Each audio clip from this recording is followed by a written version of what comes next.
News of the Times. Victorian Firsts and Lasts. 4 shocking cases that changed British justice forever. Welcome to our monthly historical case compilation.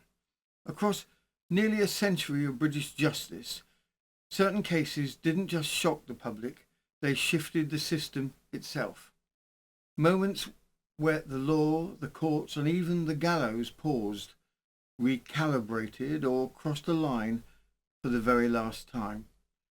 In this special compilation, we're looking at 4 real cases that marked extraordinary firsts and final endings in our legal history. First, we return to 1830 and the death of Constable Joseph Graham, the first recorded fatality of the newly formed uniformed police created by Sir Robert Peel. A tragedy that tested the credibility of the fledgling Metropolitan Police before it had even found its feet. Next, 1836, and the case of Sophia Edney, the first time an English execution was formally delayed so the Home Secretary could consider new evidence, a moment when the ancient, relentless machinery of the Murder Act shuddered and briefly hesitated. Then 1868, the grim story of Frances Kidder, the last woman ever to die on the public gallows.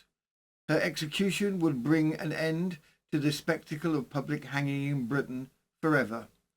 And finally, also in 1868, the extraordinary case of Martin Doyle, the last man in Britain executed for the murder of someone who was still alive, a verdict so unusual it remains a legal landmark to this day. Together, these cases chart a strange and unsettling journey, from the birth of modern policing to the reform of capital punishment, to the final echoes of the public scaffold. Welcome to Victorian Firsts and Lasts, and in this compilation further particulars ends with not one but 2 excursions into the Victorian and Edwardian archives, both of them proof that history was under absolutely no obligation to behave sensibly. Our first takes us to rural Wales, where a perfectly ordinary inn found itself under siege from an unseen assailant, stones flying, ornaments leaping from shelves, police baffled, and at least one constable wondering whether he was investigating a burglar or a banshee. Next, we travel back to 1827 in Limehouse, where a newly married couple discovered that nothing dampens marital enthusiasm quite like a phantom with a distinct sense of humour. Let's just say, of all the ways to ruin a wedding night, ghostly chuckling ranks surprisingly high. 2 eras, 2 locations, 2 hauntings, each more bizarre than the last. So, gather your cup of tea, settle somewhere comfortable, and ready yourself to step back into a Britain that was quite unintentionally reinventing itself. A world where small crimes could reshape national policy, and where a single coroner's verdict might alter the future of policing, and where the scaffold itself was learning it had an expiry date. Tonight, we're not merely retelling Victorian history, we're watching it pivot. Case 1. The case of Constable Graham, 1830. The first recorded fatality of a professional uniformed officer under the modern police system established by Sir Robert Peel. Before we begin today's story, it's worth remembering that there was a time, not very long ago, when Britain did not have a police force as we know it today. Crime was rising, the old system of night watchmen and parish constables was collapsing under corruption and inefficiency, and London itself seemed on the brink of becoming ungovernable. Into the uncertainty stepped Sir Robert Peel, whose brand new Metropolitan Police, barely a year old, were regarded by many with deep suspicion. These early constables were seen by some as an unnecessary experiment, and by others as an outright threat. And then, in the summer of 1830, something happened that would change the public conversation forever. A young constable, newly married and the father of infant twins, was killed while simply trying to break up a fight in Somerstown. It was the first recorded death of a Metropolitan Police officer on duty, and it forced the country to reckon very suddenly with the reality of this new profession. Tonight, we look back at the short life and tragic death of Constable Joseph Graham and the strange mixture of public sympathy, hostility, and confusion that followed. It is a story of policing in its infancy, uncertain, untested, and already facing its first true crisis. Let's step into London streets in 1830 at the moment Britain's fledgling police force took its first great blow and its first step toward becoming the institution we recognise today. Background. London pre-1830 and rising crime rates within the capital and around England is of grave concern. The police force, such as it was, relied on night watchmen and some 450 unofficial constables who were considered on the whole as corrupt. There was a lack of cohesiveness of a police force and there was no oversight. Those hired to protect were they often hired by contracts rather than by any innate ability, and they were often supported the very crime gangs they were supposed to protect others from. Other than the Bow Street runners, who were the forerunners of Scotland Yard and only worked as an elite investigation team, there was no true police force as we have today. Enter Robert Peel. In 1822, Robert Peel, in his capacity as Home Secretary, began to establish the first constabulary. He finally achieved his aim with the establishment of the Metropolitan London Police Force in 1829. This original police force included 8 superintendents, 20 inspectors, 88 sergeants, and 895 constables. The establishment of this law body was an impressive feat and one that was initially regarded as an experiment. Public perception looked at this new constabulary force with doubt and suspicion. Every aspect of this new police force was considered with care, including the uniform, to be similar to that of a servant to the people, and the high top hat, which was strengthened with cane. Early policemen were given a wooden truncheon, handcuffs, and a rattle to call for help. Rules were strict as to the character of the policeman, with their being required to walk on average 20 miles a day in all weathers. A constable could be immediately sacked for drinking, being rude to the public, falling asleep on the job, or being late. Initial wages began at the same rate as that of a farm labourer, and early policemen were required to do 1 shift a day, 7 days a week. Somerstown, located in northwest London, has the dubious distinction of being the location of the first killing of a constable, Constable Grantham, a recent father of twins. The sad event occurs on the 28th of June 1830 in North London. Michael Duggan is celebrating as he was just completed his bricklaying apprenticeship. He is out of the town to have the celebratory drinks. However, a brawl is begun between Mr. Duggan and another. Constable Grantham attempts to break up the brawl between the two men. a decision that is taken with resentment by Duggan. Unable to quell the fight between the two men, Constable Grantham takes out his handcuffs, which seems to enrage Duggan even more. From the Globe, the 29th of June 1830, a police constable killed. The neighbourhood of Somerstown was last evening thrown into an extraordinary state of agitation by an occurrence in which Police Constable Grantham, number 169 of the letter S Division, was killed. The unfortunate man, whilst on duty in Skinner Street, was called upon to quell a slight disturbance in Smith's Place, occasioned by a quarrel between two drunken Irishmen, one of whom had been beating his wife. The police officer, in his attempt to preserve the peace, was himself assailed and knocked down, and received a kick on the right temple, which in a few minutes put an end to his existence. He was immediately carried to the shop of Mr. Edmondson, the surgeon, in Judd Street, who, however, found that life was extinct, and the body was conveyed to the Boot public house in Cromer Street to await the coroner's inquest.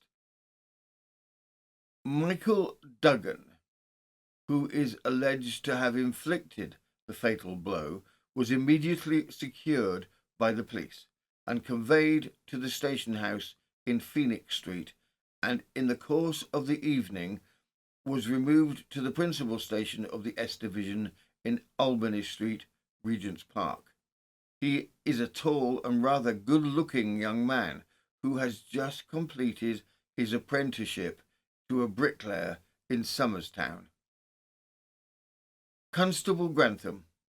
The deceased is highly spoken of in his division, and his civility and moderation in the discharge of his duty had gained for him the esteem of many of the inhabitants who knew him. The distressing situation in which his family are placed by his untimely death excited the deepest commiseration, for it was generally known to the town that his wife was put to bed only yesterday, and is said to have given birth to twins.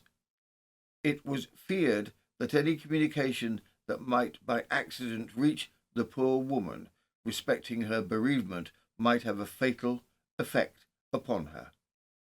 The case seems to split the public, although it is undoubtedly sad that Constable Grantham has passed and leaves a young wife with two newborns behind. Yet there is still considerable suspicion of this new police force.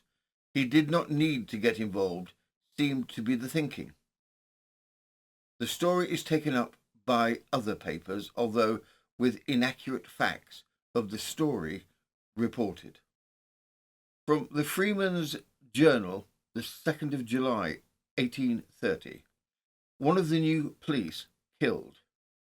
Monday night, Somerstown and its vicinity were thrown into extreme excitement in consequence of it having been industriously rumoured that a new police constable had met with his death from kicks inflicted upon his stomach in his attempt to prevent two Irish labourers from having a pugilistic combat. On inquiry, we ascertained that Police Constable Grantham, number 169 of the S Division, was called upon to prevent a breach of the police in Thornleigh Place, Skinner Street in Somerstown. Upon interfering with the view of preserving the peace, one of the men, Michael Duggan, in the employ of Mr. Thornley the builder, put the constable at defiance and acted in the most outrageous manner. Threatened him with handcuffs. The deceased Constable Grantham was, in consequence, compelled to threaten the man Duggan with the handcuffs, which increased his fury, and he swore the police constable should not handcuff him. The policeman was at length compelled to attempt to put this threat into execution, whereupon Duggan kicked and plunged most outrageously. The police constable received one of these severest kicks in the pit of his stomach, which felled him to the ground and rendered him insensible. Police Constable Bennett, number 87 from the S Division, came up and took the fellow to the police station. The policeman was conveyed to a surgeon's where he died. The deceased was between 24 and 25 years of age. The inquest takes place where the expected outcome, death due to violence upon the body, is strangely missing. Instead, the death of Constable Grantham is put down to his own over-exertions, with no reference whatsoever to the actions of Michael Duggan. From the Morning Post on the 1st of July 1830, death of Police Constable Grantham. A coroner's inquest was yesterday held on the body when the facts we have already stated were proved in evidence. In conformity, however, with the opinion of two professional gentlemen who were examined, the jury returned a verdict that the deceased died from extravasation of blood on the brain caused by over-excitement in the execution of his duty.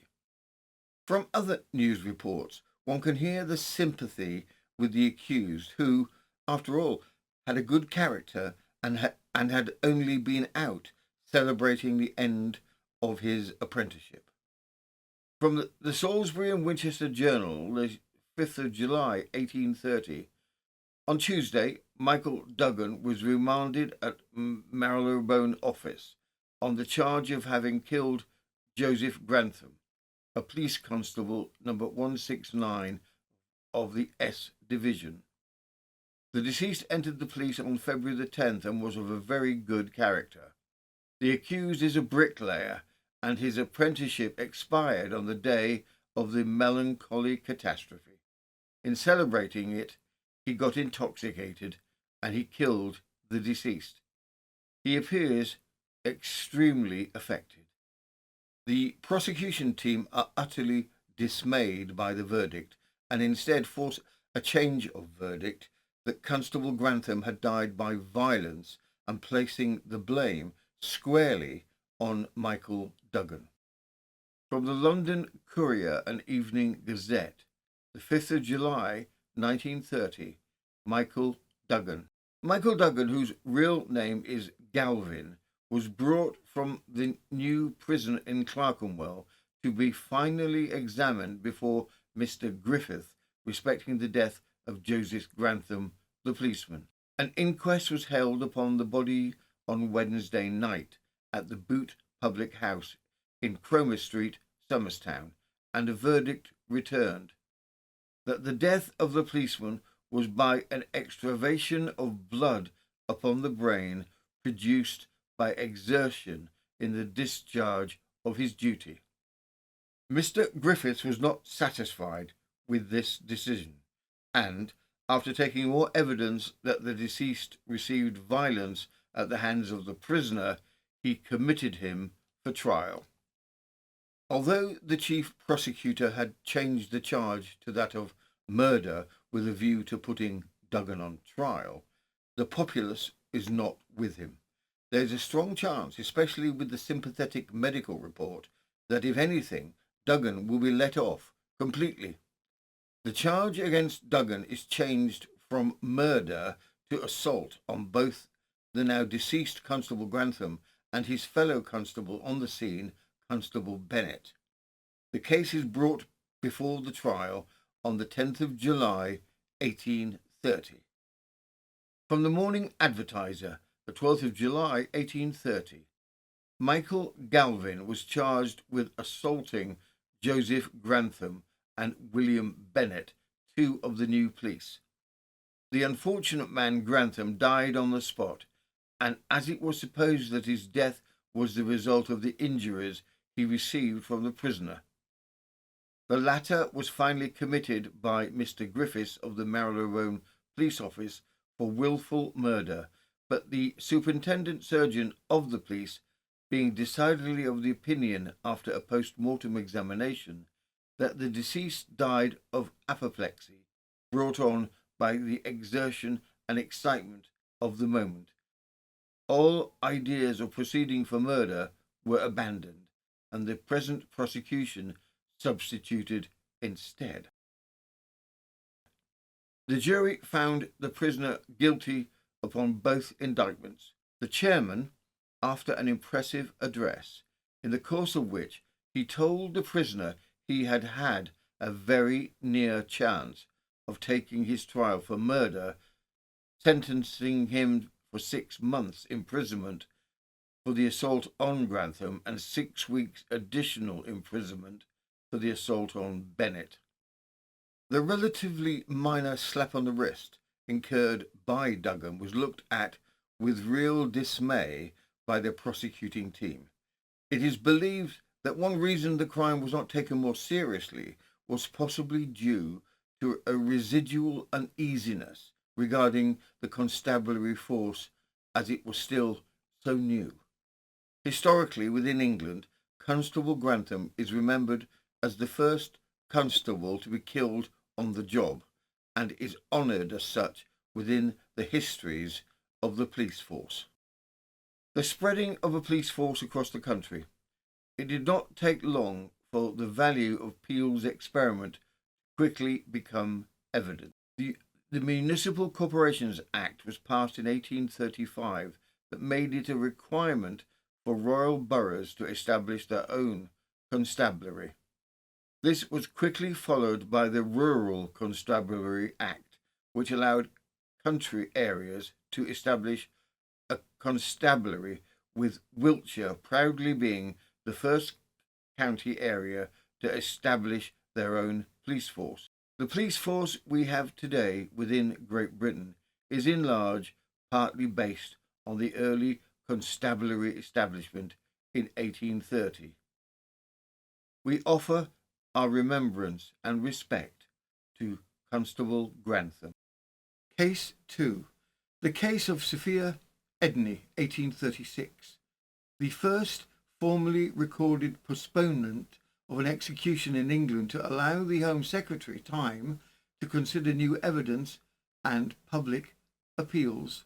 Sophia Edney and the 48-hour window. Before 1836, justice in England moved with a speed that now feels almost inconceivable. If you were convicted of murder, you were usually dead within 48 hours. This was thought quite sincerely to be kindness. No long waits, no agonizing appeals, no wavering of public sentiment, sentence on one morning and execution on the next. But this brisk efficiency carried a darker risk. Several cases began to raise troubling whispers that justice might have moved too quickly, and perhaps not always in the right direction. One of the most notorious was the Elizabeth Fenning case of 1815, a story many of you will remember, where doubts multiplied only after the young woman had already swung. It was an ease like this that finally led Parliament in 1836 to repeal the ancient Murder Act and end the automatic 48-hour rule. For this young woman, Sophia Edney, the change came too late.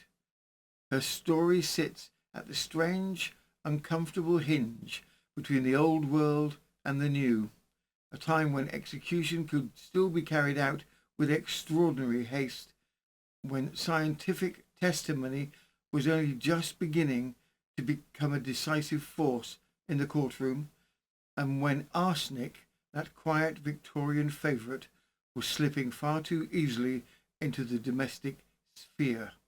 Tonight, we step into a small Somerset village shaken by the sudden death of a watercress seller, a suspicious frying pan, and a young wife whose calm demeanour and pious reputation could not save her from the swift machinery of the law.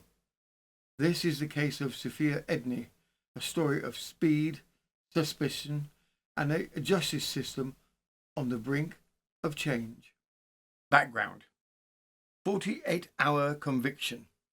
Prior to 1836, it was usual for a prisoner found guilty to be executed within 48 hours. This was considered a kindness to the prisoner. Rather than waiting around contemplating imminent death, the sentence was carried out quickly. However, more than one case had arisen where questions were asked after the execution whether a miscarriage of justice had taken place. One such infamous case was the Elizabeth Fenning case, a story we covered over a year ago, of the alleged poisoned dumplings in 1815, but there were several others. With this unease, that ancient Murder Act would be repealed in 1836, too late for Sophia Edney. In 1833, Mary Ann Burdock, who we have covered earlier, poisoned for money a Clara Ann Smith. She nearly got away with it if Clara's relations had not become suspicious, which lead to an investigation and ultimately her execution. Sophia Edney. As was usual for the general populace at the time, Sophia was illiterate and may have only taken away from the known story of Mary Ann Burdock that she nearly had gotten away with it if it had not been for the relatives of the victim. Sophia was 16 years old when she married John Edney. Reports of John's age vary between 54 and 61. Regardless, there was a considerable age gap between them. Sophia married John Edney at the insistence of friends, so she may have found herself orphaned at a young age or a parish ward with few choices. The couple had 3 children. John Edney collected watercress, which he sold at markets along with eggs, butter and chicken. There were vague rumours that Sophia had been interested in a younger man within the parish, but no real evidence was brought forward to confirm this. From the Bristol Mercury, the 12th of March, 1836, suspected murder at Cross. The inhabitants of this place have been much excited within the last few days in consequence of the sudden death of a man named John Edney, which has since been ascertained to have been occasioned by poison. It appears that the deceased, who was a poor but industrious man, contrived to obtain a livelihood by retailing butter, watercresses, etc., which he frequently conveyed on foot from Axbridge to the Bristol markets. On Friday the 4th inst, Mr. Wade, surgeon of Cross, was called to attend the deceased, whom he found in so deplorable a condition as to afford no hope of his recovery. Some medicine was ordered to be given to him immediately, but it having been subsequently discovered that it had not been attended to, Mr. Ward administered it himself.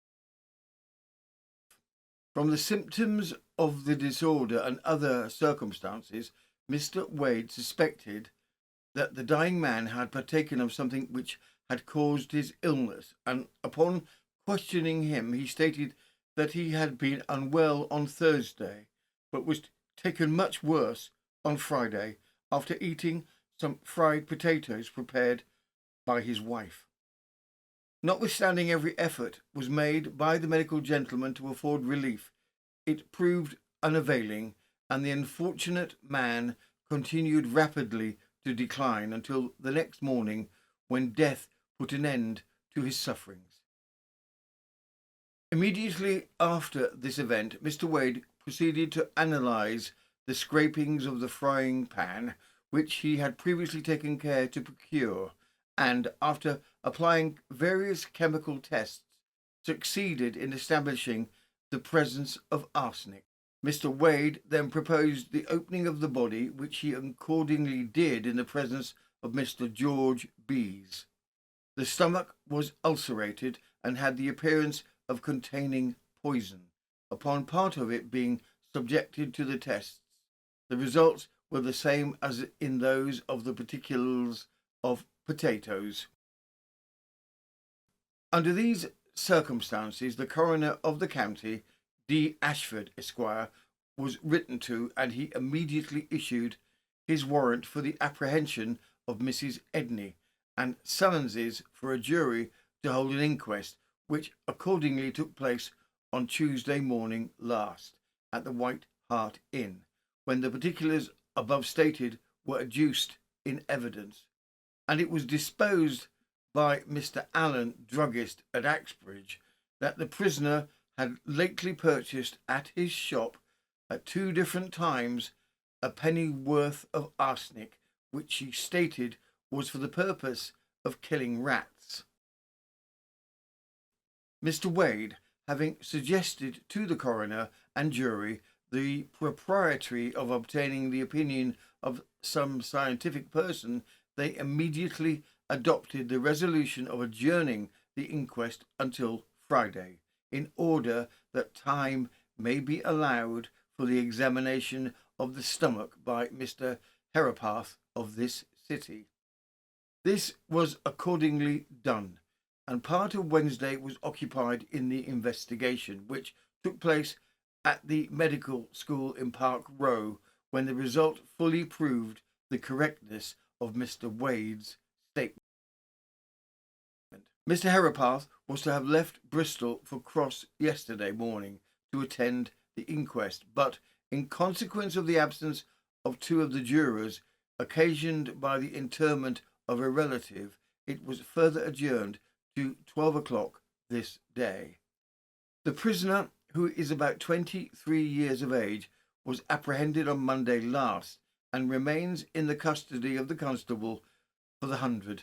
The deceased was 54 years of age. The case will go to trial. It is important to note that there had been what appeared to be a recent spate of killings through the use of arsenic, and many in the medical and legal professions were now more attuned to any kind of hint of arsenic poisoning. The trial begins approximately 1 month after the alleged murder. Sophia Edney continues to protest her innocence. Her pious and quiet behaviour whilst in prison are kindly remarked upon. There is no account of a possible younger replacement involved in the alleged murder, nor were any insurance accounts set up. From the Taunton Courier and Western Advertiser, the 13th of April, 1836. Crown Court. Murder. Sophia Edney, aged 23, was indicted for the murder of John Edney, her husband, at Cross in this county by administering poison to him. The trial commenced soon after 8 o'clock yesterday, Tuesday morning, and continued the whole of the day until a few minutes past 8 o'clock last night. His lordship's summing up of the evidence occupied 2 hours and a half. The court was uncommonly crowded in every part during the whole of this trial. The prisoner, who is rather a good-looking young woman, is the mother of 3 children, and she was dressed in a dark cotton gown and wore a large bonnet. From the great length of the trial, she was accommodated with a chair. Her demeanour was becoming and indicated a due sense of the awful situation in which she stood. The trial begins with the testimony of the neighbour Elizabeth Dunn. Elizabeth testifies that Sophia had approached her to inform her of her husband John's severe pain.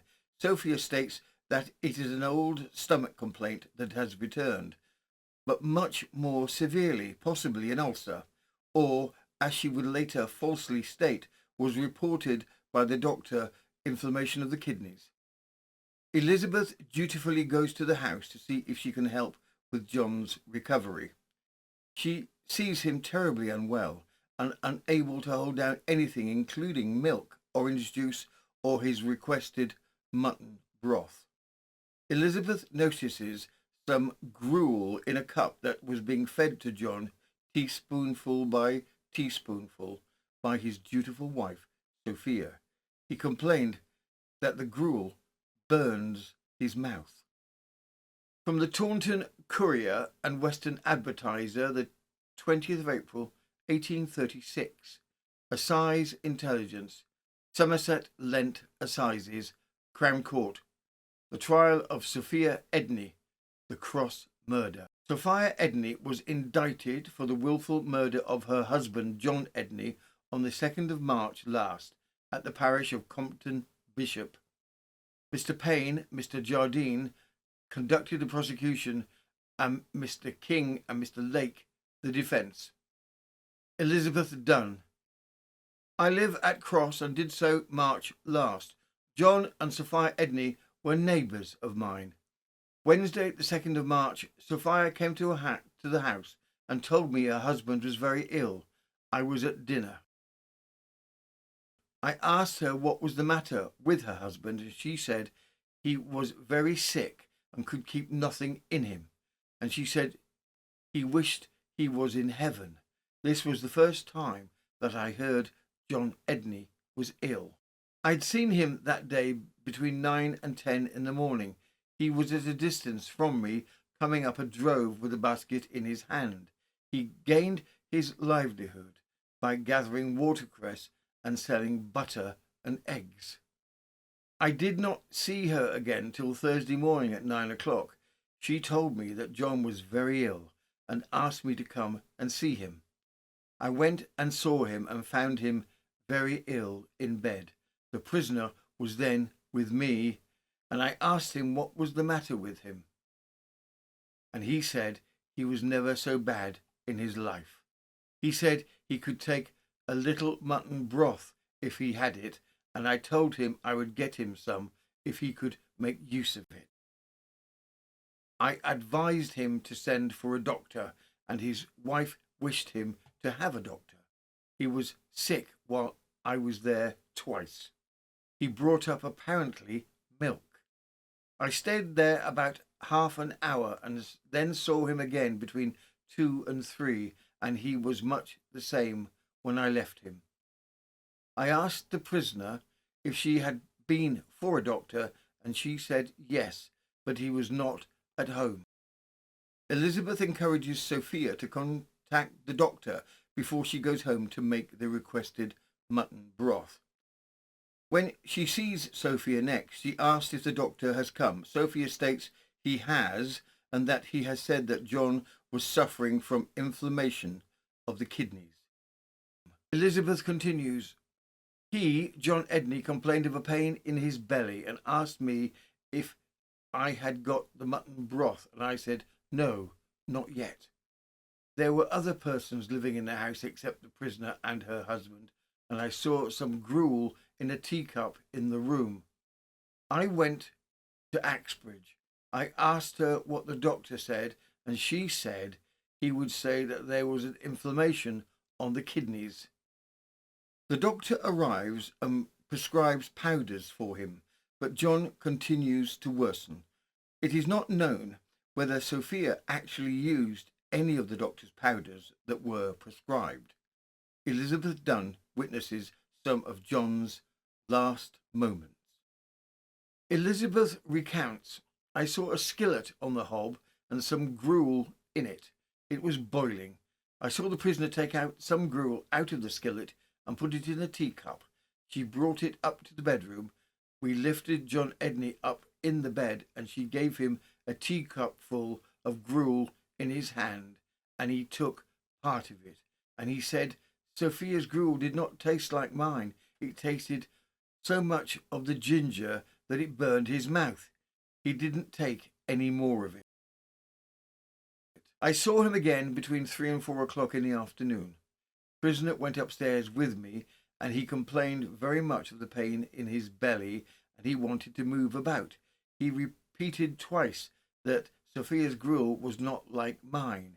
He asked me if I thought he should die. I said that was a hard thing to tell. He said if he knew he was going to die, he would send for a doctor and sell his body for his wife to have some money. This conversation was in the morning. In the evening, prisoner Sophia Edney called to me and said, "Come quick, I believe John is dying." I ran as fast as I could. I went upstairs and found Mrs. Edney and her husband and Mrs. Cross. John Edney was in prayer. She asked me if I thought he was dying, and I said that was hard to say. He said he was thirsty and wanted something to drink. She gave him a teacup with some milk in it, and he said, "What have you got?" And his wife said, "A drop of milk." He said, "Have you put the powder in it?" And she said, no, she had not. I said, "Light the candle over nearer," and I took the candle and put it near him. He said, "I can't see." I took the teacup out of his hand and examined the cup. He put his finger into the teacup and put it into the bottom, and he said, "Have you put it in?" And she said she had not. He drank a drop of it, and he was sick after it. I then went home.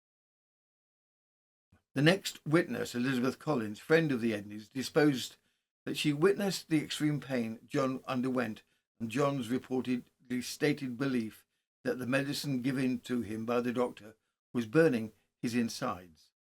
William Allen, druggist of Axbridge, disposes to having sold arsenic to Sophia, who was casually making conversation at the time regarding other women who had used arsenic to kill. The last testimony comes from Mr. Wade, the doctor. Mr. Wade describes the state of John in his own suspicions and his findings of some scrapings of the fried potatoes from which John claimed his troubles had begun. Edward Wade deposes, "I am a surgeon and live at Cross. On the Thursday evening, the 3rd of March last, I went to the house of the deceased for the first time. I had never seen the prisoner before her husband's illness. The deceased complained of a pain in the region of his stomach. The prisoner was present. He said the pain extended from the throat to his stomach, and that everything he took appeared as if it was burning him. He complained also of a pain at the lower part of his belly. He said the pain was similar to that of his stomach. I prescribed for him and gave him some powders to take. I saw him again on the Friday morning and found him in a weaker state than he was the night before. He appeared to be sinking. The prisoner was present the whole time.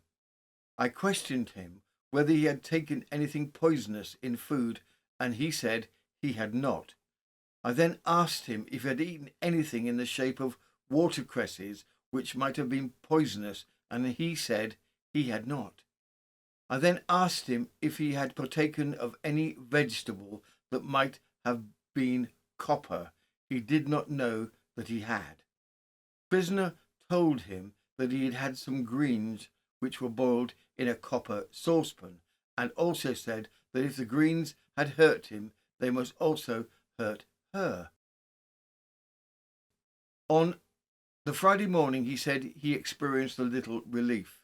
I gave the deceased the mixture which I had sent him myself. I only sent him one powder and the mixture. He said he had slight gnawing pain in the stomach for a long time. He said he had been in the state he was in when I saw him ever since he had some fried potatoes on the Wednesday. John Edney passed not long after, and Dr. Wade is immediately suspicious. Dr. Wade wishes to do an autopsy on John right away, but Sophia argues against this. Dr. Wade overturns her objections, finds the pan from which the potatoes had been fried, and takes samples on the edge of the pan which had not been washed. He sends samples of John's stomach to the Bristol Medical School. Arsenic undoubtedly is found both within the stomach and within the scrapings of the fried potatoes. Sophia's defence is that her husband's death was caused by a long-standing ulcer and or inflammation of the kidneys. No real credibility is given to her personal opinion against the professional medical testimony.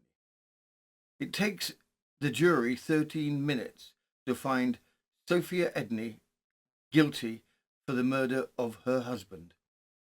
From the Liverpool Standard and General Commercial Advertiser, the 19th of April, 1836, the murderess, Sarah Edney.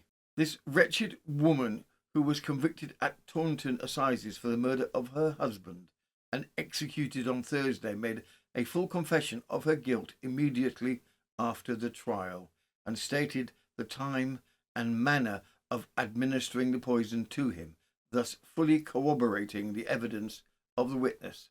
A remarkable fact was stated on the trial by Mr. Allen, the druggist of Axbridge, via that he, while purchasing arsenic of him a second time, she talked unconcernedly of the murder of Mrs. Smith at Bristol, for which Mrs. Burdock was executed. We understand that the prisoner, since her condemnation, has conducted herself with great propriety, acknowledging the justice of her sentence, and confessed the times and manner administering the poison. Case 3. The case of Frances Kidder, 1868. The last woman to be publicly hanged in Britain before public executions were abolished. Frances Kidder, 1868. A last in British history. Before Britain closed the curtain on public hangings, there was one final grim performance, and at the centre of it stood a young woman from the New Romney area whose life had spiralled into violence, scandal, and the most watched execution of the year. In 1868, 24-year-old Frances Kidder would earn a place in history she never asked for, the last woman ever to be publicly executed in England. Her story doesn't begin on the gallows, of course. It begins in a cramped cottage in New Romney, a difficult marriage, a volatile temper, and an 11-year-old stepdaughter, Louisa, caught in the crossfire long before the courts ever became involved. By the time Frances arrived at her parents' house that September evening, the neighbours had already seen enough to fear exactly how this might end. What followed would horrify Kent, dominate the press, and change the public mood on executions forever. Let's step into the case of Frances Kidder, a story of cruelty, community warnings left unheeded, and a death that helped bring an entire era to a close. Frances Turner was born sometime around 1843 and lived with her parents, the Turners, in New Romney.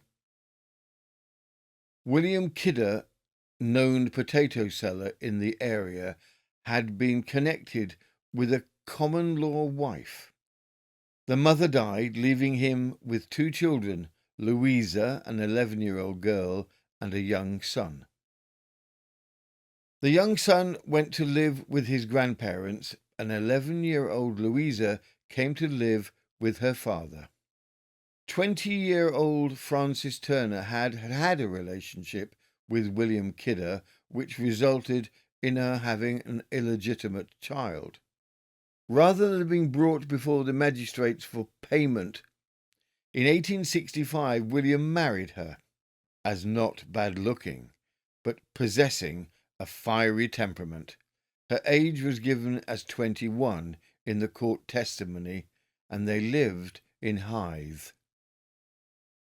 From the start, the relationship between Frances and the young girl was not good. Neighbours spoke of hearing beatings taking place on the young girl when William was away. Talk of jealousy on the part of the volatile Frances was loudly discussed. From the Weekly Dispatch, London, the 8th of September 1867. Murder of a girl by her stepmother. An inquest was held at the town hall in New Romney before Mr. W. D. Walker on the body of Louisa Kidder Staples, aged 11, who, it was alleged, was murdered by her stepmother. William Kidder, the father of the deceased child, is a potato dealer and is well known throughout the county, but he now lives at Hythe. Some years since, a young woman named Staples lived with him as wife and bore him 2 children. About 4 years ago, she died, and some time afterwards, Kidder married a woman named Frances Turner, who lived with her parents at New Romney. This woman appears to have entertained a thorough aversion and hatred for Kidder's 2 children. The eldest, the deceased Louisa, remained at the house, and Kidder's wife ill-used the child with a savage vindictiveness that almost exceeds belief. She would knock her down and beat her with a broomstick until she was covered with blood and bruises. She put scarcely any clothing on the child and compelled her to sleep on an empty potato sack in a corner of the cellar.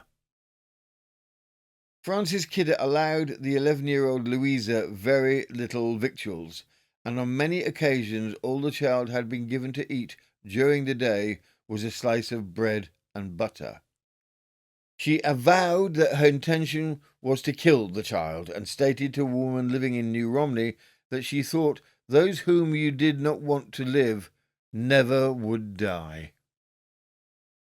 On several occasions, the neighbours interfered and complained to the police of her cruel treatment of the child, and on one occasion the prisoner was tried by the magistrates, and the girl was sent away for a time.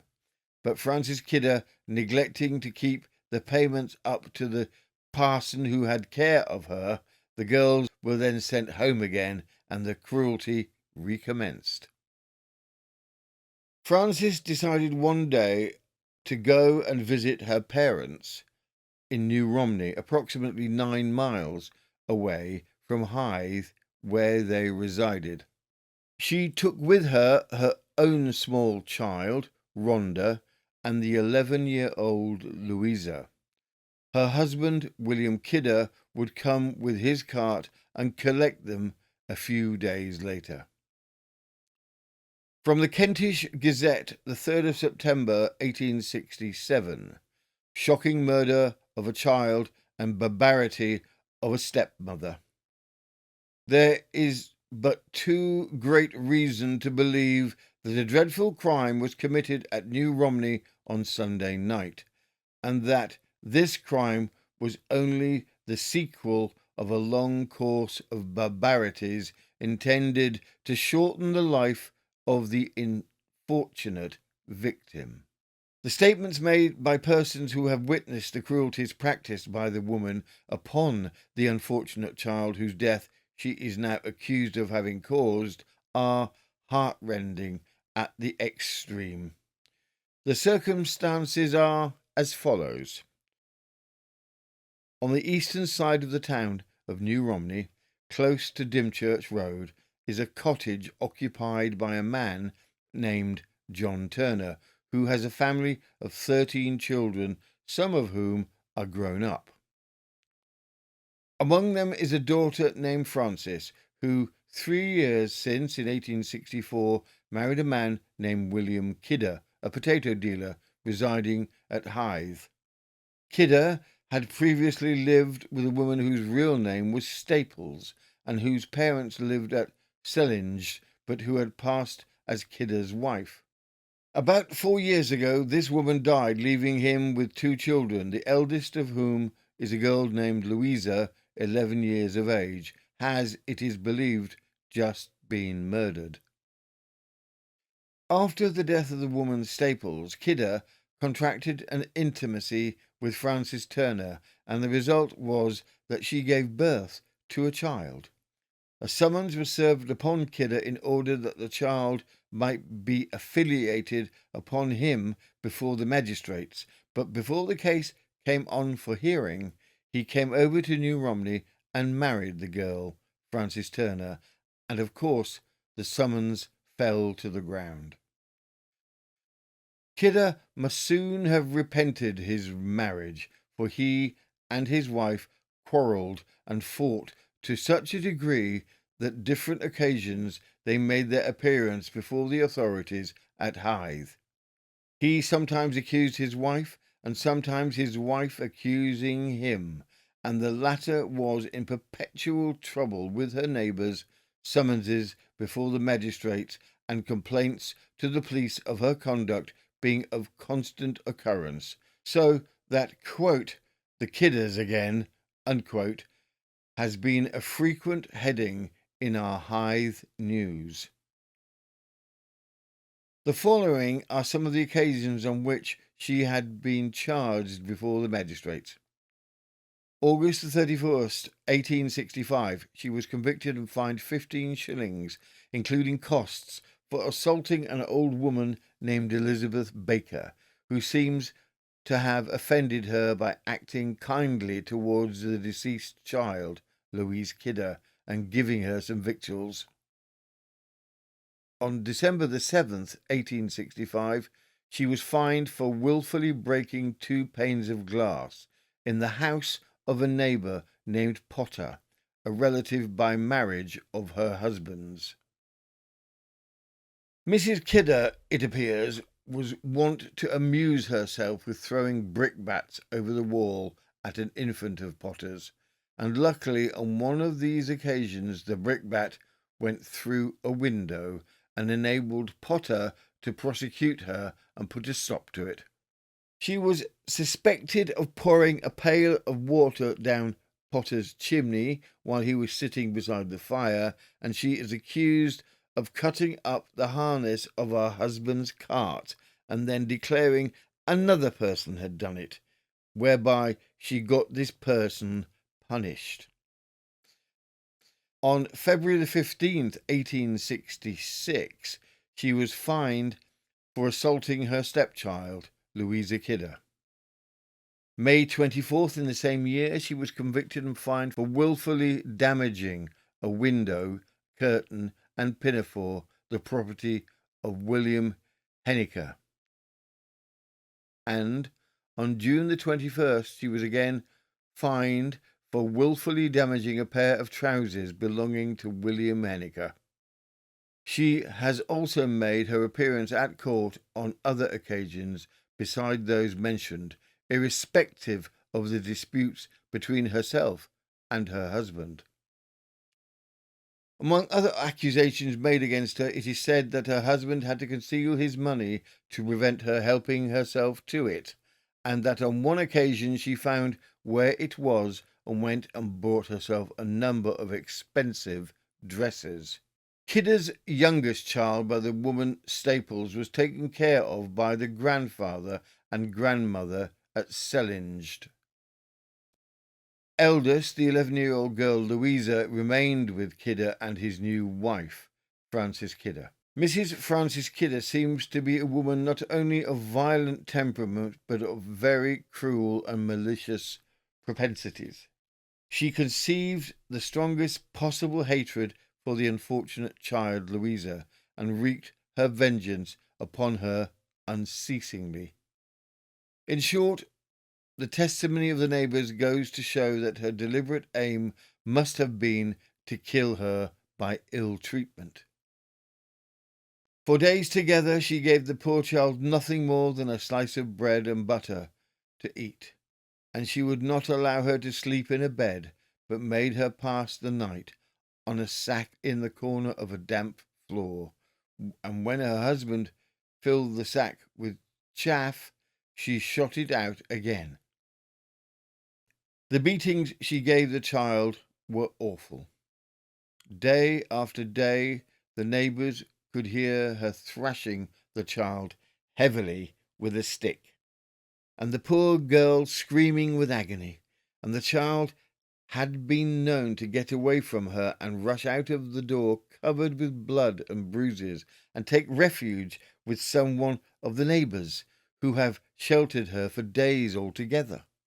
The neighbours fully expected she, the prisoner, Frances Kidder, would some time or other kill the child, and they alleged that representations to that effect were made to Superintendent Friend of the Hythe Borough Police, which that officer treated lightly, although he seems to have told the woman Kidder what had been stated to him. In February 1866, a man named Henniker took the child before the magistrates after Mrs. Kidder had been ill-treating her, and she was then ordered to pay a fine of £1 or go to prison for 14 days. And at the suggestion of the magistrates, Kidder put the deceased out to keep. The child Louisa then lived for some few months in peace. But Mrs. Kidder, neglecting to keep the weekly payments up, the person who had her in charge was obliged to send her back to her father's house, where she appears to have led the same unhappy life as before. 7 weeks ago, Mrs. Kidder met with an accident by being thrown out of a cart, by which she was laid up for a month and had to employ a nurse to attend her. The narrative of this nurse is truly harrowing. Blows, curses, and threats were the daily portion of the wretched child Louisa as soon as Mrs. Kidder could get about, and she is said to have more than once expressed her determination to kill the deceased, the child Louisa. When she got somewhat better, Mrs. Kidder went down to her father's home in New Romney, taking her own infant and the deceased Louisa with her. There, the child Louisa seems to have been comparatively well treated, as she told a playmate she liked living at her grandmother's, for there she had enough to eat and a bed to lie on, and added, "And look at my pretty frock." On Sunday evening week, Mr. Kidder was to come with a cart to bring them home. Mrs. Kidder, who had declined going out with her father and mother, it appears, went out shortly before 8, taking the child Louisa with her, after telling a younger sister to take the infant and a little boy a short distance on the Dryer Church Road. Previous to taking the deceased away, the pretty frock had been taken off and an old one substituted, and an old bonnet replaced the child's best hat.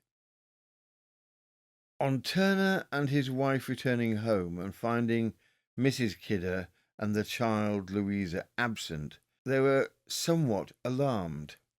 Search was immediately made for them, but without effect, and at 10 o'clock Mrs. Kidder returned with her clothes wet and dirty and without the child Louisa. The husband had by this time arrived, and he gave her into custody for murder. Very soon a good deal of excitement prevailed, and a search with lanterns was commenced in the fields between the Dymchurch Road and the sea. These fields are intersected with ditches. They are rather wild and lonely at night, and not at all the locality one would choose for a walk. In one of the ditches the child Louisa was found. She was then quite dead, and as the water was only a foot deep, the surmise is that she was held under until she ceased to struggle. At another part of the ditch surrounding the field, the vegetation had been disturbed, as if a person had been through there and got into the next field, by which they could reach the Dymchurch Road again, without going along a private footpath, which is the only means of access to the first field, and where any one would be more likely to be noticed leaving the field. The sad occurrence caused great excitement in New Romney, and as the tale became known, the feeling spread to Hythe and the district generally. The body was taken to the Ship Inn. It was swollen with the water, but the limbs had an emaciated appearance. An inquest was held on Monday, the town hall, on the body of the deceased child Louisa, before William Daring Walker, Esquire, Mayor of New Romney, and coroner for the borough by virtue of his office. Examination of the prisoner before the magistrates. The young woman Frances Kidder, whose age was given as 24, was brought before H.B. Walker, Esquire, one of the magistrates of the county, at the town hall in New Romney, and charged with the wilful murder of Louise Kidder Staples, aged 11 years. The prisoner, Frances Kidder, appeared to be greatly affected by the position in which she was placed, and subsequently she had several fits in the jail after her removal from the court. She is a young woman of the middle height and does not possess bad-looking countenance. Evidence was given sufficient to justify a remand, and the further hearing was then adjourned to Wednesday. On Wednesday, the prisoner, Frances Kidder, was again brought up and placed before H.B. Walker and W.D. Walker, Esquires. She became greatly exercised during the proceedings and went into a fit, so that it was necessary to adjourn the court until she had recovered, and in the meantime she was attended by a medical gentleman. The evidence was almost precisely the same as that given at the inquest, and no additional witnesses were called. The prisoner herself put several questions to the witnesses. John Turner stated that the deceased, the child Louisa, slept in a little crib with one of his daughters. On Sunday evening he left his house at 7:15, and Mrs. Kidder said she did not want to go out that night, and he left her and the child, her and her daughters, Rhoda, Kidder's daughter Louisa, the deceased, and the little boy Charlie at home. Finding Mrs. Kidder still was not in, he went up town again and returned home. He then met Waters and got back again about 9 o'clock with him. He went in and again went up town in search, and when returned he found William Kidder had arrived, and they started and searched in different directions. On going to the house again, he heard William Kidder indoors, and he went in and saw his wife crying. Kidder said that his wife had just gone upstairs, and witnesses went upstairs with Kidder, who carried a candle with him. Frances Kidder was sitting on a box in the witness's bedroom, with her head leaning on her hand and her arm resting on her knees. She was dressed in a muslin dress which she had been wearing all day. She had on a muslin top, but no bonnet or hat. Her clothes were wet and dirty, and William Kidder said to her, "What have you done with my child?" She made no reply. John Turner said, "If you have done anything wrong, you had better speak the truth about it." She made no reply to her father, John Turner, but said to her husband, "I don't want you." William Kidder said that she should be given charge by the police. The police came back with William Kidder, and William Kidder said to the prisoner, "I shall give you in charge for murdering my child Louisa." Frances Kidder replied, "I have not done it." The prisoner, Frances Kidder, was dressed then in the dress she had on before the magistrate, having taken off her muslin dress and jacket. The policeman took the wet clothes which the prisoner had on when the witness first saw her from under the bedstead. Witness John Turner did not notice whether the petticoats were wet or not. The witness John Turner, after repeating his evidence respecting the search for and finding of the body of the deceased Louise Kidder, said he saw the Louise Kidder in the mauve dress produced the last time he saw her on Sunday evening. She had also worn the black hat during the day. When her body was brought, it had only an old black alpaca frock. Witness John Turner believed the deceased child wore the alpaca frock on Sunday morning, but at dinner the prisoner changed the dress for the mauve frock. As the prisoner Frances Kidder did not eat anything at tea time, the witness asked her what was the matter, and she said her head ached very much. The other witnesses having repeated their statements, the prisoner was duly cautioned and asked whether she wished to say anything in answer to the charge. The prisoner, Frances Kidder, thereupon made a long statement to the following effect: I have no thoughts of doing such a thing as you say I have. I went halfway down the seaside, turned and came back again across the fields. I got as far as Mr. Cobb's bridge and got halfway across it when two horses came up running as fast as they could.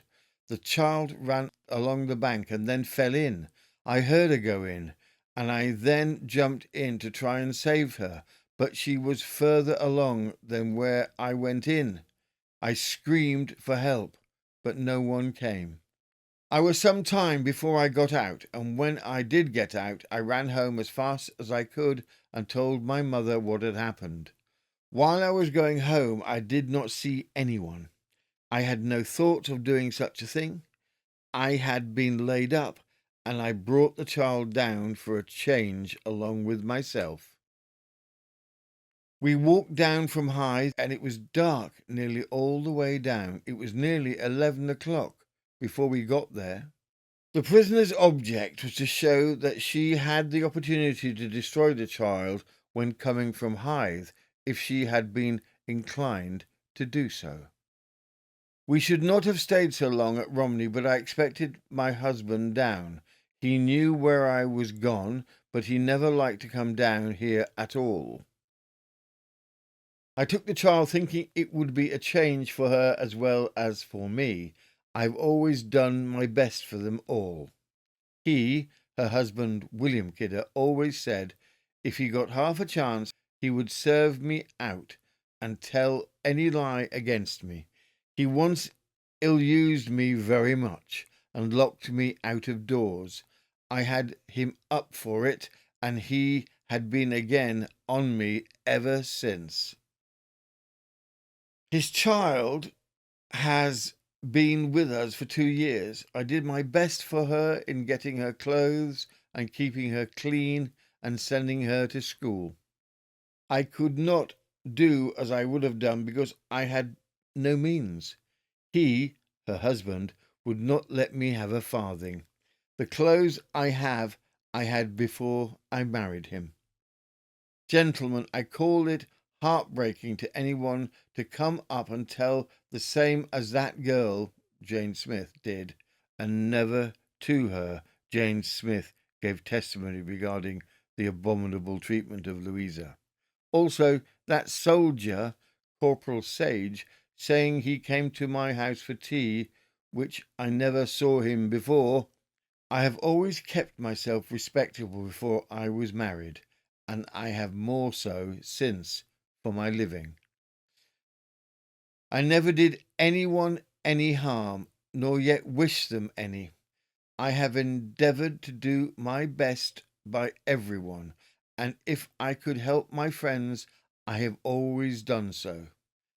I have only been out 2 nights since I have been here, and then I was out with my father and my mother.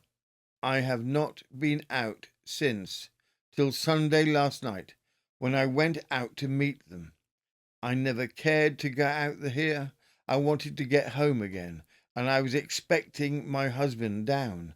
That is why I stayed so long before I went out that evening. I have nothing more to say. The prisoner was then committed to take her trial for wilful murder at the next assizes. She was brought to Ashford the next morning en route to Maidstone, and at the Ashford police station she was seized with strong fits which lasted some hours and delayed her journey. Frances was officially charged with the murder of her stepdaughter, 11-year-old Louisa. Unusually, Frances was remanded for 6 months at Maidstone prison. Her husband, William, did not visit during that time. There were rumours that he had begun a relationship with Frances' younger sister, who had come to help care for the young child. The trial took place on the 12th of March 1868 before Mr. Justice Byles. The evidence was laid out along with the known history of the Kidder household. Frances' defence, which she stuck to the whole time, was that she and Louisa had been walking along the bank. A horse and cart went by them quickly, startling Louisa, and she fell into the river they had been walking alongside, and the horse and cart did not stop. Frances stated she had gone into the river to try to save Louisa, but that Louisa had died from drowning. The theory was examined. The ditch she fell into had only 18 inches of water, and it was stated that a child of 5 years could have escaped from it if they had fallen in by accident. In his summing up, Justice Byles stated that the jury must be completely satisfied with the circumstantial evidence against Frances in order to convict her. They were, and Frances was found guilty. After the trial was over, Frances confessed. In prison, awaiting her execution day, she was visited twice by her husband, William. The meetings did not go well. Frances loudly accused him of having a relationship with her sister, which he denied initially, but later conceded. Frances was regarded as a difficult prisoner and frequently became agitated and hysterical.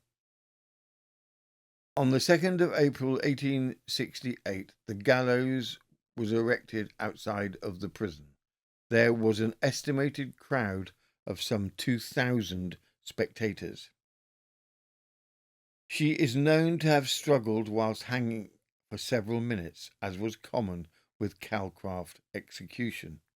From the Maidstone Telegraph, the 4th of April 1868. The execution of Frances Kidder. Shortly after the woman's condemnation, on that day she was visited by her husband when an altercation ensued, but the reproofs of the wife appeared to have little effect on the hardened heart of her husband, who, if reports speak truly, is of the most abandoned character, and said to have been cohabitating with the sister of the condemned woman. Since her condemnation, petitions have been put forward for a commutation of her sentence to the Home Office, but Mr. Secretary Garthorne Hardy declined to intercede. On Tuesday last, a prisoner was again visited by her mother and father, after which the husband, William Kidder, had an interview with the prisoner, which was a most painful character, as the prisoner taunted him with living with her sister and reproached him for his conduct. After he left the cell, the prisoner burst into floods of tears and became dreadfully excited, and her shrieks were fearful to hear. The husband said he could not bear to hear them and was hurried out of the corridor. Since her incarceration, the unhappy prisoner, who appears to have been a strong-minded and self-willed woman, has not attempted to deny her guilt or to express dissent at the justice of her sentence. The following day she was perfectly composed during the service, but on leaving the chapel to be led to the pinioning rooms, she burst out into agonizing screams. When on the scaffold, 2 of the warders stood close to her in case their aid might be required, but happily it was not. During the process of Calcraft adjusting the rope, she entered earnestly in prayer. Her last words, as the fateful bolt was drawn, was "Jesu." Her struggles though apparently great and long, were more apparent than real, insomuch as the oscillation of her fragile body was mistaken for pangs. After the body had been suspended for an hour, it was cut down and buried within the precincts of the jail. Thus ended the life of Francis Kidder. An Act of Parliament was passed on the 29th of May 1868, banning public executions, making Francis Kidder the last woman to have been publicly executed in England. Case 4. The case of Martin Doyle, 1868. The last man in Britain executed for the murder of someone who was still alive. There are cases in Victorian Britain that make you stop, take a breath, and quietly ask, how did the law get there? This story is one of them. It begins with a couple walking the roads between towns, two people with very little except each other and the long, bleak miles ahead. It ends with a courtroom staring horrified at a woman so disfigured by violence she could barely testify, yet alive. And here is the strange part. The judge, the jury, and the Home Office would all proceed as if she were not. This is the only case we have ever discovered where a man was sentenced to death and executed for a murder the victim survived to describe in excruciating detail. What happened beneath that tree, what unfolded in the courtroom, and how the law managed to hang a man for killing someone still very much alive.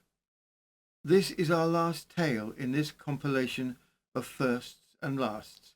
Victorian justice in all its certainty, human brutality in all its chaos, and a verdict that still raises eyebrows 160 years later.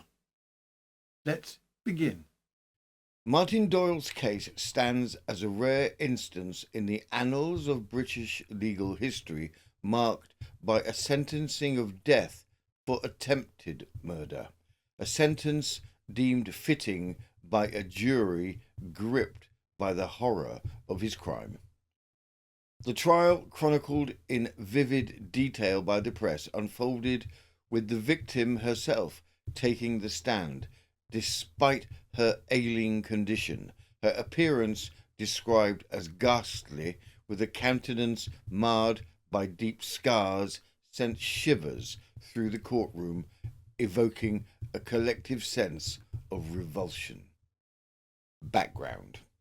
Martin Doyle, 26 and unemployed, and his partner Jane Brognine, described as older than him, roam from place to place looking for work. The papers vary as to whether her husband left her with their two children, or if she had left her husband and two children. Regardless, she had connected with Martin Doyle, and they lived as man and wife. The crime. The couple have traversed several towns looking for work, but have been unsuccessful. They are on their way to the next town when the weather turns to rain. Finding some shelter under a tree, Jane complains of a headache and falls asleep on Martin's knee, only to be awakened by a pressure on her. She asks what's going on, and Martin leaves for a moment to check the weather and then returns with a large stone in his hand. From the Cheshire Observer, the 8th of June 1861. Brutal attempt to murder near Sandbach. We have to report one of the most brutal attempts to murder which has been our lot to record for some time past, especially as occurring in this county. It seems that on Thursday last, information was given to the county constabulary that a murder had been committed at New Road, Church Lawton, near Sandbach. An officer proceeded to the place where it was said the murder had been committed, and he found a large quantity of blood there, and several sharp-edged stones covered with blood. The person who was supposed to be murdered was a woman and had been removed to a public house a short distance from Church Lawton. Thither the officer went and found that although the woman was not dead, she was in a very precarious state, her body being literally covered with cuts and bruises. A man named Martin Doyle was taken into custody and was charged with committing the offence by P.C. Dale of the county force. Dale took his prisoner before G.W. Latham Esquire, magistrate, who, on learning the dangerous state in which the woman was, remanded Doyle and proceeded to where the woman lay. This was at a place called Talk of the Hill, and is in the county of Staffordshire, just over the Chester border. Mr. Latham took down the depositions of the supposed dying woman. She said, "My name is Jane Brogin, and I am the wife of John Brogin, and he left me at Ormskirk about 9 months since. He took my children with him, a boy and a girl. I have not seen him or them since. I became acquainted with the prisoner Martin Doyle about a month after my husband left me at Ormskirk. He stayed with me 3 or 4 days there. We then went to Wigan and there lived together for about 11 weeks at the house of a man called Doughty. He there left me to go in search of work.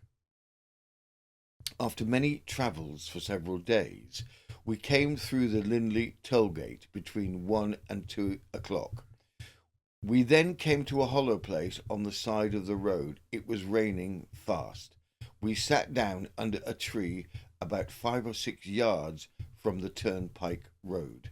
We remained about 1 hour, and then I went to sleep, and he pulled my head onto his knee. I awoke and found his elbow as a great weight upon my head. I should think I was sleeping about 3/4 of an hour. He then got up and said he would go and see if it had done raining.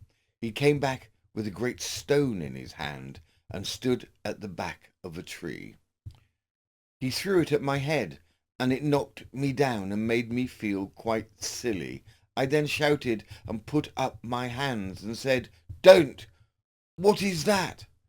He then came and placed his knees upon my breast and seized me round my throat and forced my tongue out. He then saw he could not finish me with that, and he got a sharp stone and said he was determined to have my life, as he had come there for it. I had expressed a wish that morning that if he did not get work at Newcastle, to return back. He then began to knock me about the head and face with a stone. I asked him to spare my life. He said, "No, your life I intend to have." And he kept hammering at me until I was covered with blood. He said, "Now I will have you done." I then drew my breath and gave a great sigh. He then gave me 4 or 5 more knocks, and I could neither speak nor see, and fainted as he went away from me. As he went away, he said, "Now, devil, you are done." I remained there a short time and was getting a little better when I heard the noise of a cart coming up the road and crept towards it as well as I could. But I could not see my way, and the man stopped the cart. He said, "Oh, woman, who has been committing murder?" I said, "It is the man who has gone down the road in a white jacket that has done this." The poor woman was soon afterwards found in a state of insensibility and removed to a house in the neighbourhood. When the prisoner was taken into custody, he said, "You have no occasion to take hold of me. It is me that has done it, and I am ready to suffer anything for it." The reason I did it was because she said she would turn back if I did not get work in Newcastle. Jane survives with difficulty, and Doyle, under arrest, goes to trial.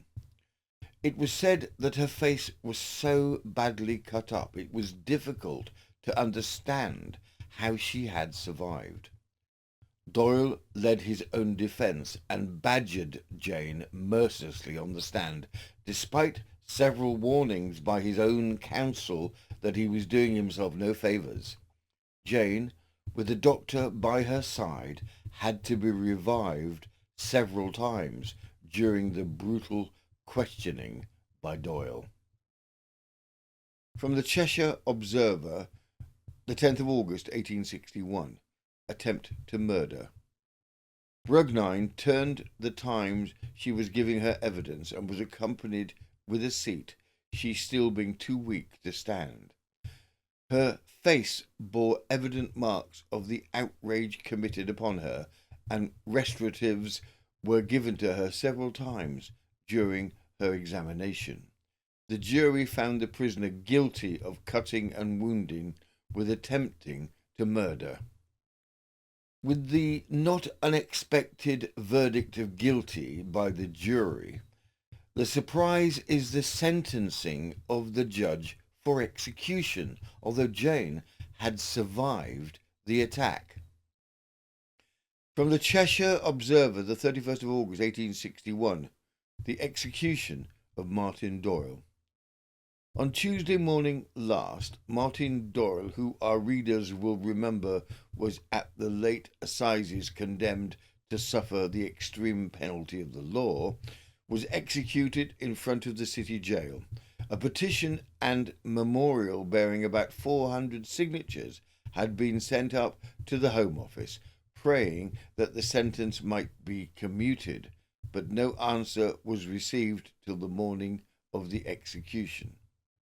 At about 4 o'clock that morning, a letter, of which the following is a copy, was forwarded from the post office to the Reverend Canon Carberry, who was at that time at the city jail. Whitehall, August 24th, 1861. Sir, I am directed by Sir George Grey to acknowledge the receipt of your letter forwarding a petition on behalf of Martin Doyle, now under sentence of death, and I am to express to you his regret that after a full consideration of the cases and facts, he can see no sufficient ground to justify him in advising any interference with the due course of the law.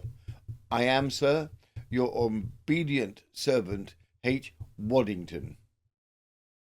The trial having been of such recent date, it is not necessary to give a very lengthy account of the crime for which Doyle suffered. He was a travelling tinker, and had some way got acquainted with Jane Brugnine. She was considerably older than he was, and was a married woman, but had left her husband. Martin Doyle was also married, but had also left his wife. Doyle and Brugnine cohabited together, and rambled together from one place to another in pursuit of work. They were on tramp in May last, and on the morning of the 30th of that month were passing along the high road in Church Lawton, when a shower of rain came on. They entered a wood which skirts the road, and there took shelter under an oak tree. After a while, Doyle went into a hollow near, and there called out to the woman to follow him. As he had found better shelter, she went and found him under an elder tree. Jane Brugnine, as soon as she got to him, complained of a headache, and he told her to lie down and go to sleep. This she did, and after having slept about half or 3/4 of an hour, she awoke and found that Doyle had drawn her head on his knees. She sat up, and Doyle said he would go and see if it was fine. He went, but immediately returned carrying a stone in his hand, with which he at once attacked the woman. He also took up a small sharp-edged stone, and with it cut into her head and face till she was insensible, till she seemed, indeed, dead. The woman prayed for life and begged that he would spare her, but he told her that he meant to have her life, and he would have it. Finding her insensible, he turned from her, but on noticing that she continued to breathe, he turned to her again and recommenced beating her with the sharp-edged stone. This he did till she seemed dead. He then left her, and the woman, on recovering her senses and not hearing him about, tried to move.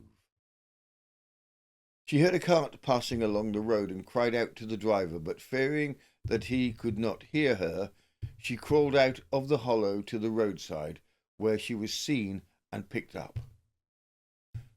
When apprehended, Doyle did not deny having done the deed, but stated that he had been provoked to her by ill usage of him. The immediate cause assigned was that she had threatened to leave him if he did not succeed in getting work at Newcastle, to which place they were going. Doyle said that when he had done it, he went and washed the blood from his hands, and then, feeling some remorse, looked about for a pool in which he might drown himself.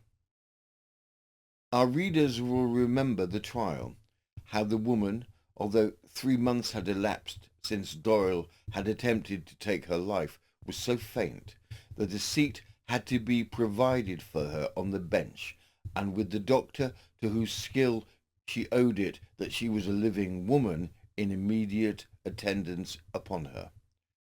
Unfortunately for himself, Doyle persisted in an irrelevant and brutal cross-examination of the weak woman, although warned frequently that he was doing his cause no good. He was found guilty, and sentence of death was passed upon him. As we have said, a petition was got up and forwarded to the Home Office, but its prayer was disregarded. He seemed to lay all his misfortunes upon the woman whom he had attempted to murder.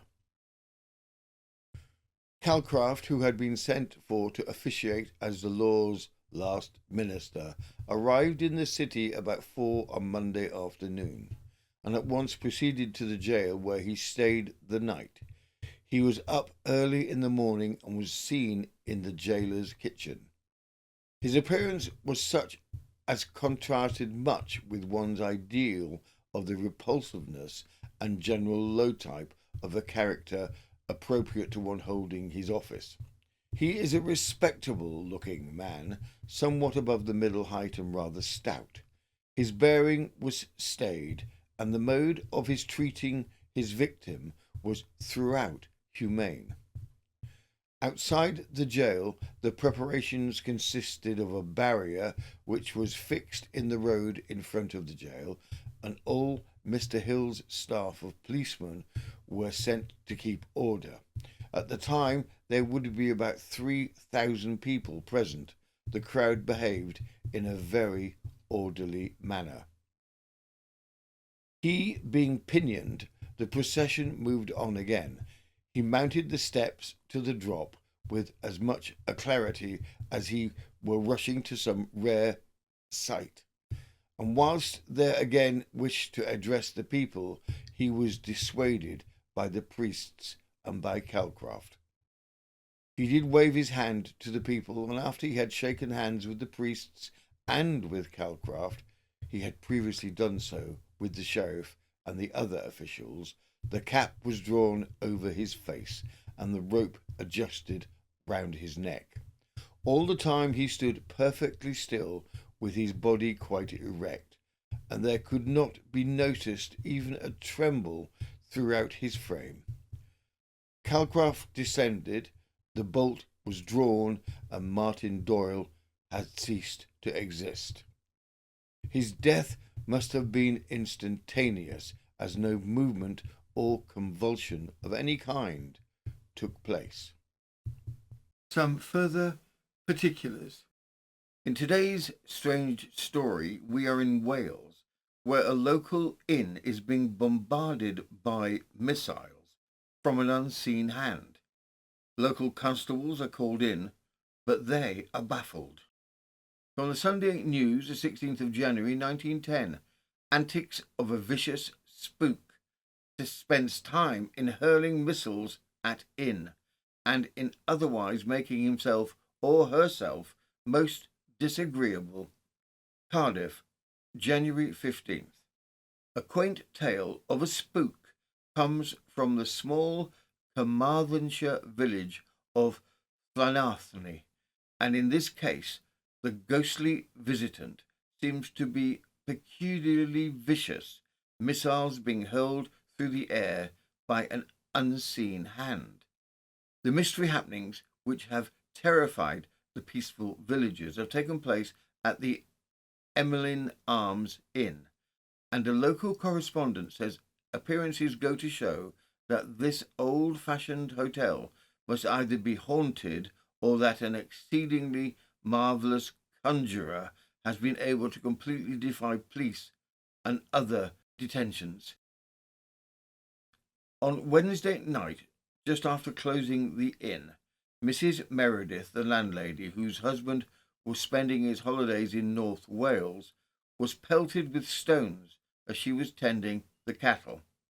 She attached no significance to this, but when her servant girl, aged 13, who bore her company, responded to a knock at the front door, a candlestick came whizzing through the passage, yet not a soul was seen either in or about the premises.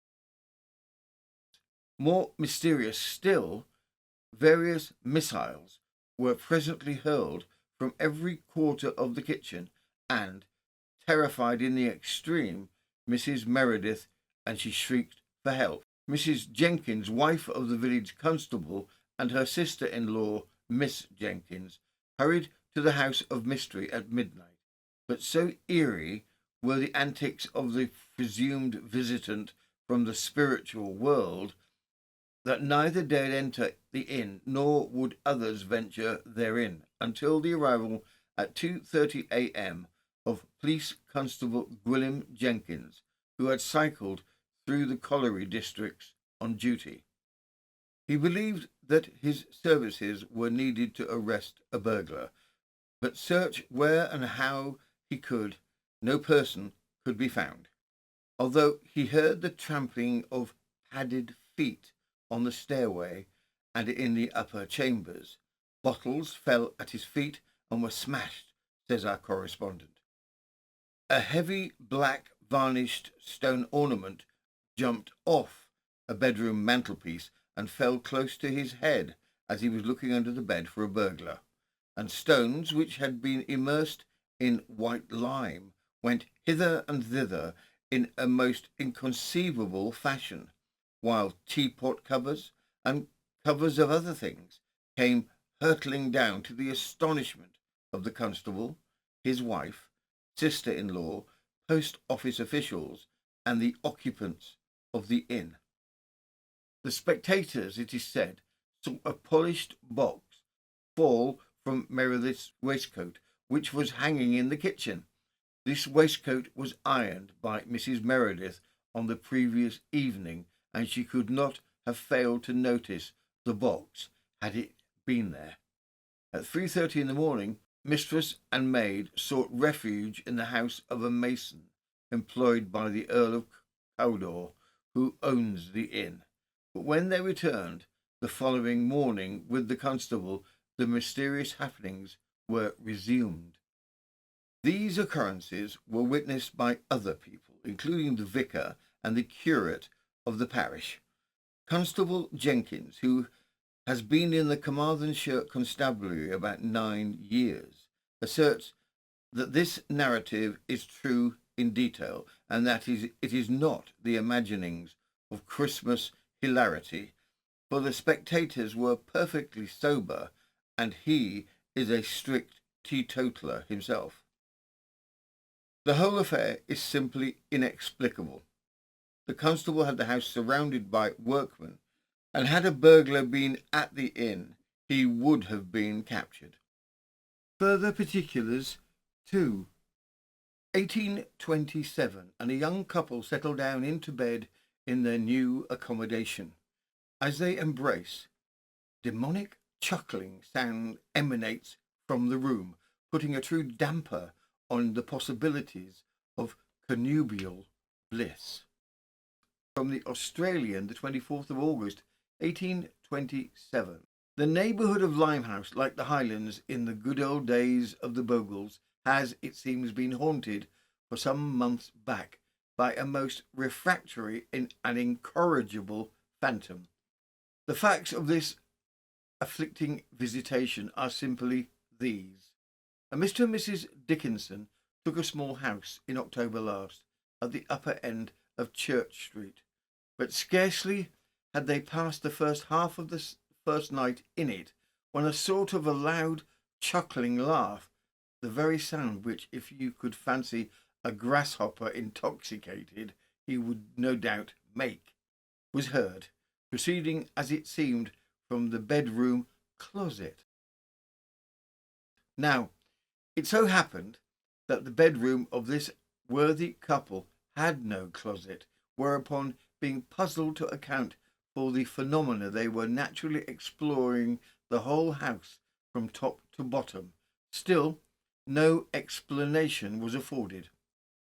The next night, at the same hour, the same fat chuckling laugh was heard, and as it appeared close to Mr. Dickinson's ear, that much injured individual jumped up, and throwing in his inexpressibles indignantly, but with a due regard to decorum around him, he rushed again into the adjoining room, where, however, nothing was found that could at all throw light upon the mystery. Meantime, the confounded cachinnations continued. First 3 short, broken-winded laughs, then a halt, then a long, asthmatic ululation, the whole wound up by a solemn midnight stillness. The affair now becomes truly distressing. To think that an attached couple, when absorbed in those chaste connubial endearments of which all married folks set so high a value, to think, we repeat, that an amiable pair thus engaged should be interrupted by the villainous laughter of a ghost, the bare idea is revolting, and fully justified Mr. Dickinson in his application to the parochial authorities.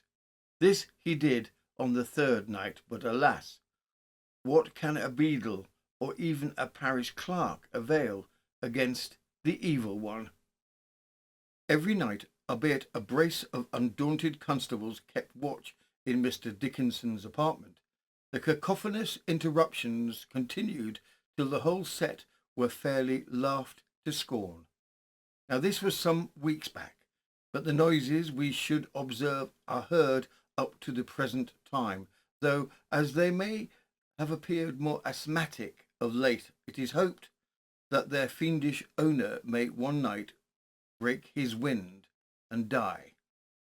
Meanwhile, the house is desolate, for Mr. and Mrs. Dickinson have evaporated, and no one has since been found at all desirous of being laughed into fits every night by an ungentlemanly good-for-nothing goblin. Here the affair rests, and that brings us to the end of today's compilation. My tea has officially gone cold, which is usually the first reliable sign that the episode is over. You've been listening to News of the Times, and I am Robin Coles, part-time historian of Page 8 scandals, occasional archivist of ill-advised decisions, and the full-time wrangler of Victorian chaos. From all of us here at News of the Times, we wish you a warm good night as we wave farewell to January. May your tea stay hot, your ghosts remain polite, and your chores remain blissfully ignorable for at least one more episode. Take care, and we'll see you next time.